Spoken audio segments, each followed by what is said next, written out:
Sebagian ulama salaf, diantaranya Sa'id ibn Khudri radhiyallahu anhu, Abu Sa'id al-Khudri radhiyallahu anhu, sahabat Nabi yang mulia. Beliau ini sudah sampai pada tingkat level di mana Ibnu Qayyim mengatakan level orang yang sholat itu ada 5. Level yang pertama, orang yang berdosa dengan sholatnya, kata beliau. Siapa ini orang yang berdosa? Orang yang sholat tidak sama sekali memberikan haknya. Ada orang sholat hanya karena disuruh oleh orang lain, hanya karena tidak enak, mau udu nggak udu terserah. Ini berdosa nih. Percuma dia sholat, dia berdosa. Karena di sini riya. Nah, itu. Dan tidak ada hubungannya dengan Allah SWT, malah berdosa dengan sholatnya. Ada orang yang kedua, sholat tapi nggak dapat pahala. Dia tahu diperintahkan sama Allah tapi tidak dapat pahala, karena dari awal takbir sampai salam semuanya mengkhayal.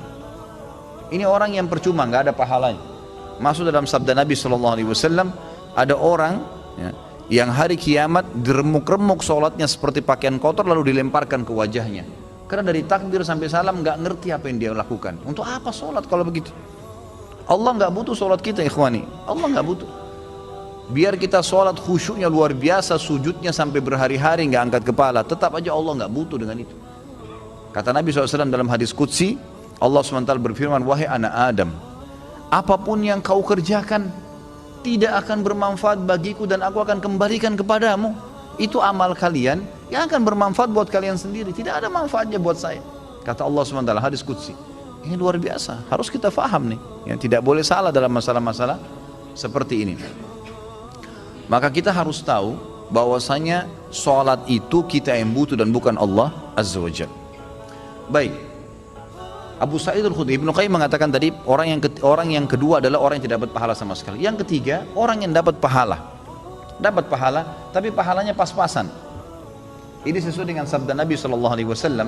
Ada orang yang sholat tidak akan mendapatkan kecuali setengah pahala sholatnya. Ada orang yang sholat tidak dapat kecuali 1/10 dari sholatnya. Jadi kecil, ada pahala tapi kecil. Lebih banyak menghayal daripada fokusnya.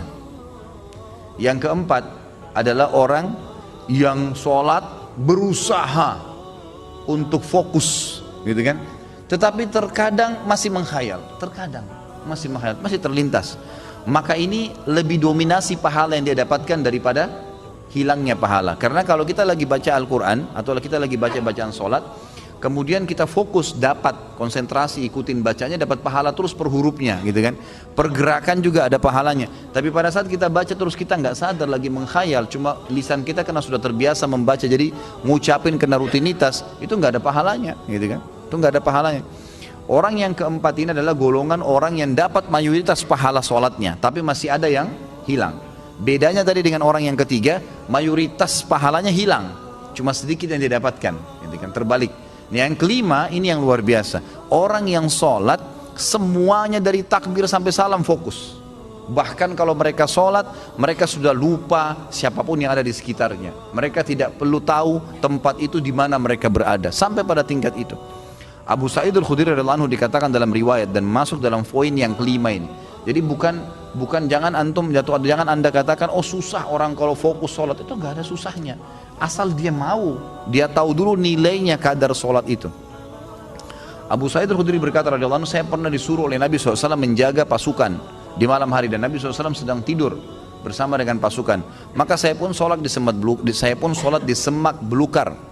Pada saat saya lagi sholat, tiba-tiba ada mata-mata musuh dari jauh itu yang memanah ke arah saya dan tepatnya jatuh di jantung saya. Di tengah-tengah dadanya jatuh di jantungnya.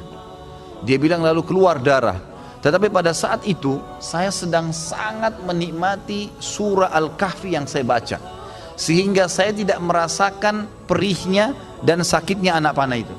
Tetap baca surah Al-Kahfi dengan tenang. Al-Kahfi mengalahkan itu semua, gitu kan?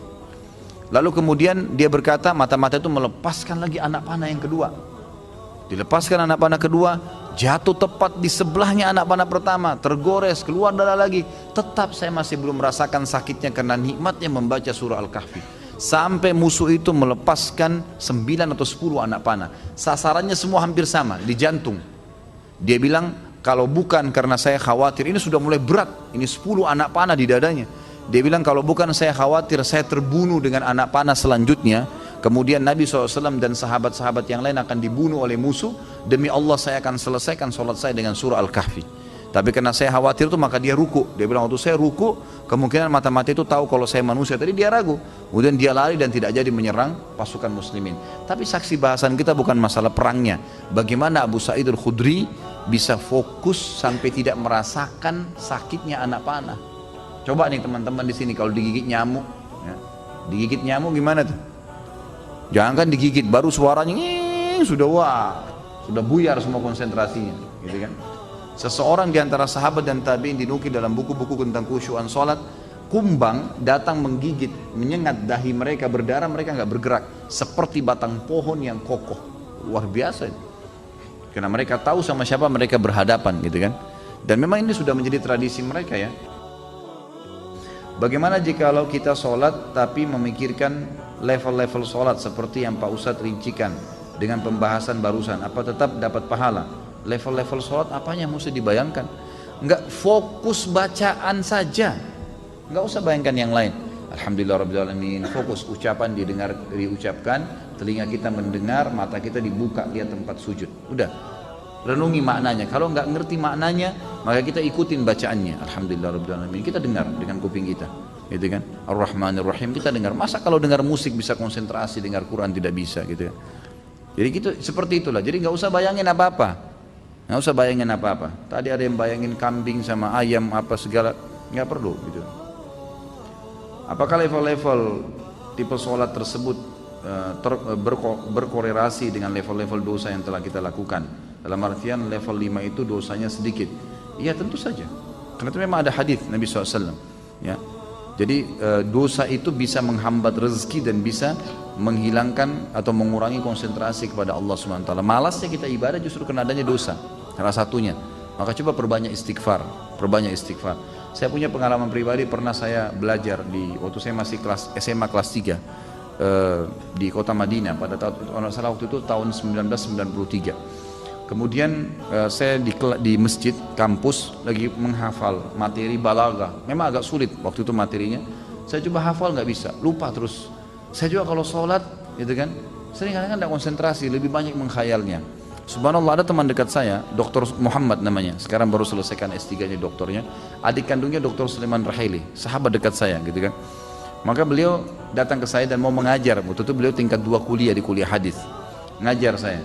Sebelum buka buku balaghah itu, saya dari asar nih sudah baca nggak faham-faham. Dari habis duhur malah. Pulang dari kelas ujian saya baca sampai menjelang isya belum faham.